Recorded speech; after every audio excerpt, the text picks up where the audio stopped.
Hello guys, welcome back to my channel and thank you for tuning in today. So, karon lang tayong catch up no kay as you all know, gikan ko na hospital or actually napako karon sa hospital and probably this is gonna be my last day here kay basin ma-discharge na ko later on today. So, today I'll be sharing to you my experience here and the reason nga nung na-admit ko. So, let's begin. Every single day, I'm gonna make something great. That's my way. Every single day. So before we start, mag-room tour sa Tagamay. So this is the main door, and when you go straight, nasa right side ang restroom, and diretso-diretso lang ka, nananay ng bed, and kung may sofa bed ka pwede makatulugan sa nagbantay, and nasa tayo cabinets here, and kaning bedside and table. So it all started, let's begin at the story on why I got admitted. So it all started last week, I think probably Wednesday. So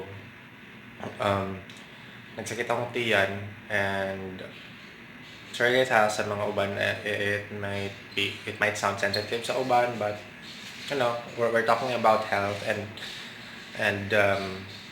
it's for everybody's sa benefit nga kabaloon kung sa mga kinahanglan di kayan. So naglain akong tiyan, and the following day, Wednesday, so that night, sige na ko balik-balik sa CR, and I thought it was just normal. Kaya from time to time, I think you also experience this from time to time na duty time mga inanak ng mga episodes or experience in life nga maglayatian kay pasig panuhot, hangin, baron or whatever. So siya sa ako nagipasagdan. But later on, noto nga following day, same lagi hapon, magsigig murag butod ang tiyan, and then every night sige sa kong hilanat, and I also feel nga kanang huot akong dughan kanang pagisig og ginhawa. So ako na siyang giantos, hoping kanang madadara siya og kanang mga tambal-tambal kanang over the counter drugs. So I took of course paracetamol for the fever and loperamide sa para dili kayo magsigig balik-balik sa restroom, and also ni take sad ko og Maalox, that's for hyperacidity. So mo to siya, and lastly last Sunday murag naka-decide na gyud ko nga murag there is something really wrong, and dili na siya, it's beyond kanang normal na gyud, cause typically if maglain mo to yan dili man jud ka maghilanat, but this one is something different. So I decided to have myself confined here at Chonghua Hospital, and I'm thankful kay mga butan kay ilang mga nurses and staff. So that's why I'm here. This is my fourth day na at the Rizal Hospital. So moto siya.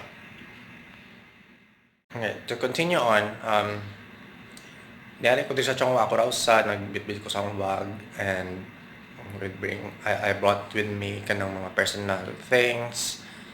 Of course, toothbrush, toothpaste, kanang prepare good ko kay magpa-admit lagi ko. And dugay kay ko sa ER, emergency room, kay mga kuan siguro to. I went there mga alas 9 sa buntag, nya na room in ko or na hatod ko diri sa room kay hapon na mga alas 5 na siguro.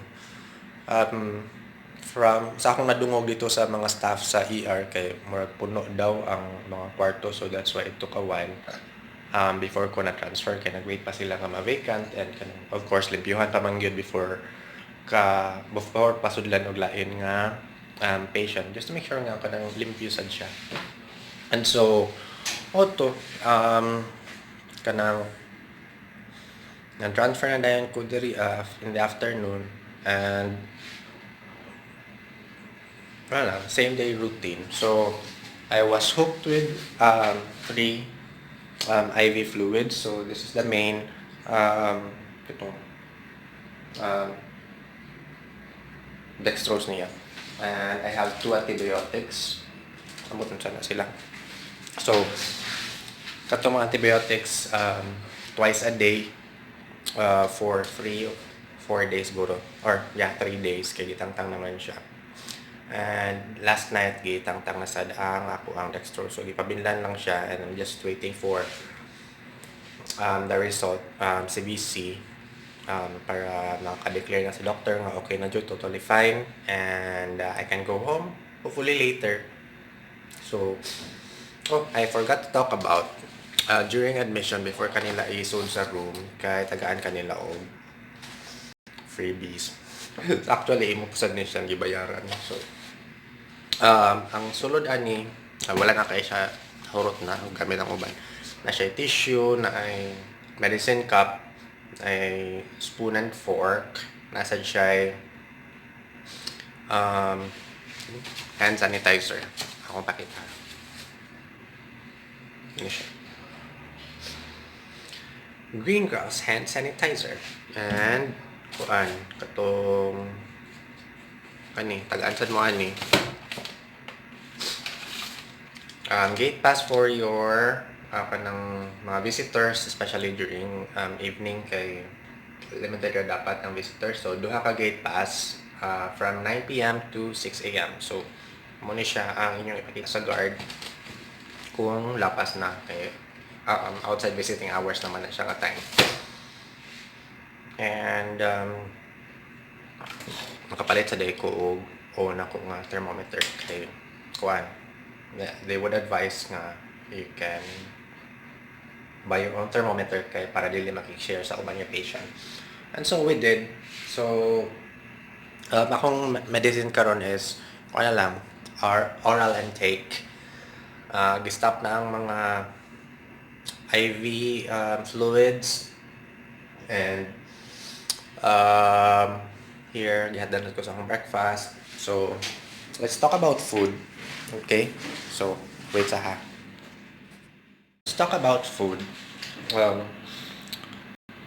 During sa ER interview, makadito kung naga kaming allergies or whatnot. So I said, wala dito ko allergies except for times nga I feel nga nakoy asthma. So I just avoided katong mga pagkaon nga makakos og asthma, like kanang allergy, like kanang shrimp, chicken.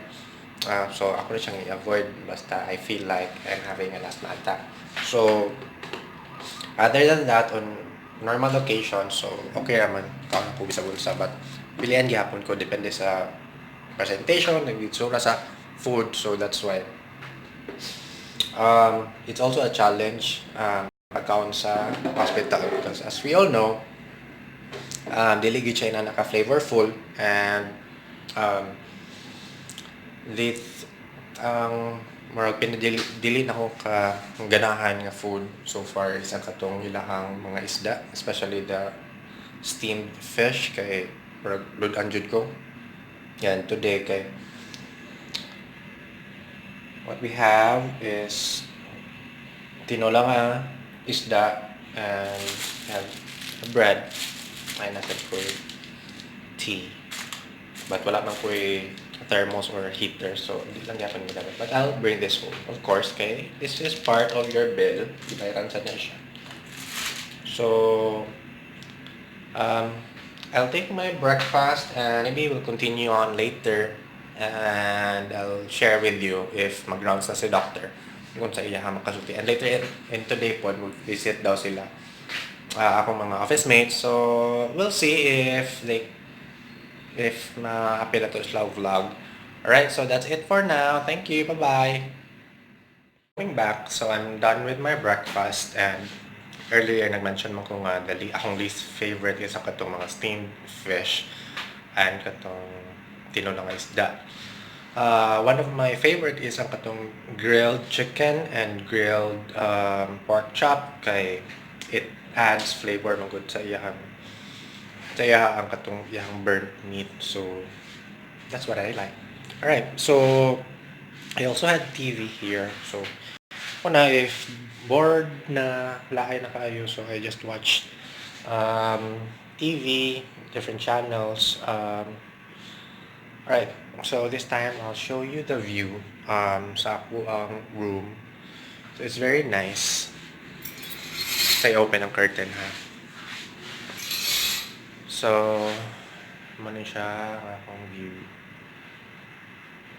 Look guys ha. And the sun is up. Okay, so ano siya? So ako lang siyang i-open every morning para at least I could get some sunrise and at feeling luya kayo perme. So muna siya. And so I'm just waiting for the doctor to do her rounds and wait for the advice because early morning mga 3 a.m. siguro ka. Today is gikuan ko to go for CBC and I think that's the final step to determine nga okay na yung tanan.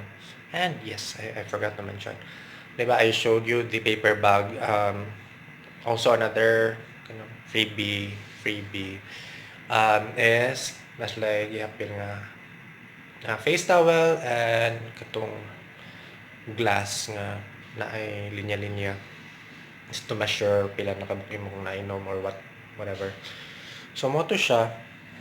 And hopefully if I get the discharge notice, ilan na ning tanggalon. When I posted my picture, nato siya sa left hand. But nihubag akong kamot, so that's why the following day, transfer na siya sa right. So since I'm right-handed, medyo naglisod jud ko adjust kay di man sad ko gusto nga ma-dislodge ang needle or katong kuan and then tusukan lang sagbalik additional charge na sad. So muna hinahinay lang jud ikatulog maglisod sad kag posisyon balik lain sa permeda ka tihaya. So muna I just adjust and the staff are very nice. But usahay madisturbo lang jud ka at the middle of the night kay of course part of their job is to get vital signs to make sure that you're doing well, you're fine, you're doing okay. So this is something interesting guys. If you've noticed, na siya mga buttons here. This controls the bed. So if I push this arrow pointing downward, so mo higda ang bed, and then if upward kay going forward ang bed nga the other arrows kay sa foot part. So kung ako na i-press usa ka akong foot part and kani sabi mo ubos, and then if kani siya the whole bed will rise and the whole bed will go down. So something nice at ibabaw. Okay, I think that's for oxygen but kung kata nag-need na so wala na siya. Okay, so it's not easy nga hospital, gasto siya. Of course kay kinahanglan kag food para sa imong SO or sa nagbantay nimo and napapaliton. So let's make ourselves healthy. Initial diagnosis di ay nako is amoebiasis, and tingala lang jud ko amoebiasis is nakuha na siya through water and food. So tingala jud ko or I'm still thinking asa siya nako nakuha kay PN kay kung pagkaon I don't eat just anywhere. So I make sure nga limpyo siya ang iyang preparation and whatnot. So until right now di yung gapon ko kabaw asa na ko siya nakuha. So but thankfully I'm feeling better now, way better. And I'm excited to go home. So I'll keep you updated Meaning out na nako. Okay? So, again, don't forget to subscribe to my channel and like this video. And thank you so much for tuning in today.